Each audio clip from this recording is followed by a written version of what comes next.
Welcome to Vanitha's kitchen. இன்றைக்கி பீக்கங்காயில் பொரியல் எப்படி செய்கிறதுன்னு பார்க்கலாம் வாங்க. பீக்கங்காய் ஒரு 1/2 கிலோ எடுத்து வச்சுருக்கேன்.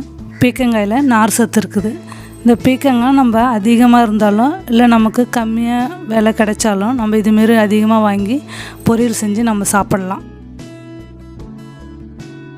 பீக்கங்காயை இதுமாரி ஒடிச்சு பார்த்தா அல்லது முறுக்கி பார்த்தா வாங்கலாம். பிஞ்சாக இருந்தால் தான் நல்லா டேஸ்ட்டாக இருக்கும்.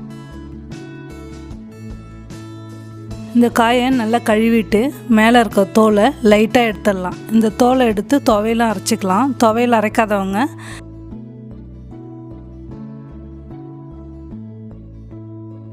இந்த காயை அப்படியே அரிஞ்சு போட்டுக்கலாம். இந்த காயில் இருக்கிற அந்த பச்சை கலரில் தான் நமக்கு ஃபைபர், அதாவது நார் சத்து இருக்குது. நார் சத்து நம்ம சாப்பிட்றதுனால மலச்சிக்கல் இருக்காது. இந்த காயில் நீர் சத்தும் இருக்குது. இந்த மாதிரி நீர் சத்து உள்ள காய்கறிகளை நம்ம அடிக்கடி சாப்பிட்ணும். பீக்கங்காயை சின்னதாகவோ அல்லது பெருசாகவோ ஒரே மாதிரி நம்ம அரிஞ்சிக்கலாம். ஸ்டவ்வில் கடாயை வச்சு எண்ணெய் ஒரு 3 ஸ்பூன் ஊற்றிடலாம். எண்ணெய் காஞ்சதும் கடுகு 1/2 ஸ்பூனு, கடலப்பருப்பு 1 ஸ்பூனு. கடலப்பருப்பு லைட்டாக கலர் மாறினோடனே காஞ்ச மிளகாய் ஒரு 2 கிள்ளி போட்டுக்கலாம். கொஞ்சம் கருவேப்பிலை, பெரிய வெங்காயம் 1 பொடியாக அரிஞ்சு போட்டு, பீக்கங்காய் முத்தெல்லாம் இருந்ததுன்னா அதை அரிஞ்சு மிக்சியில் போட்டு அரைச்சிக்குங்க. அதை தலையில் போட்டு தேய்ச்சி குளிக்கலாம். முடி நல்லா ஷைனிங்காக இருக்கும். வெங்காயம் கொஞ்சம் வதங்கினோடனே அரிஞ்சு வச்சுருக்கிற இந்த பீக்கங்காயை போட்டு ஒரு 2 நிமிஷம் வதக்கிக்கலாம்.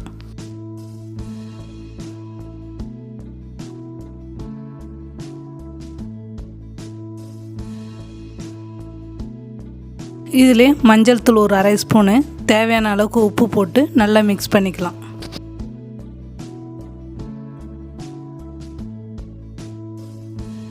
இதில் காரம் அதிகமாக வேணும்னா மிளகாய்த்தூள் கூட போட்டுக்கலாம்.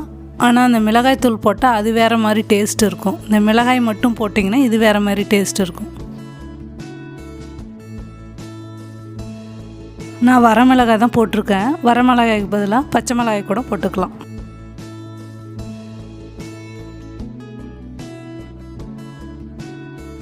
இந்த பொரியலுக்கு தண்ணி ஊற்ற தேவையில்லை. இந்த காயிலே தண்ணி இருக்குது.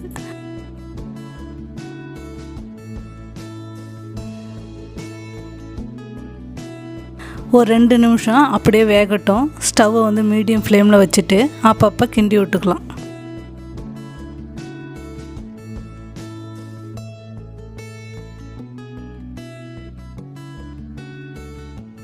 காய் வெந்துருச்சு. உப்பு காரெல்லாம் கரெக்டாக இருக்கான்னு பார்த்துக்கலாம்.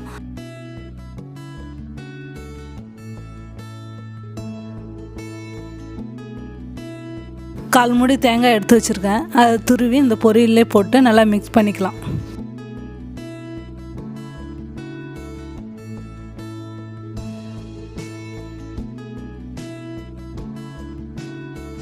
கொத்தமல்லி தழை போட்டு இறக்கிடலாம். லஞ்சுக்கு சைட் டிஷ்ஷாக சாப்பிட்லாம். இதில் தேங்காய் போட்டிருக்கிறதுனால சாப்பாட்டு போட்டு பிசைஞ்சு சாப்பிட்றதுக்கு நல்லாயிருக்கும்.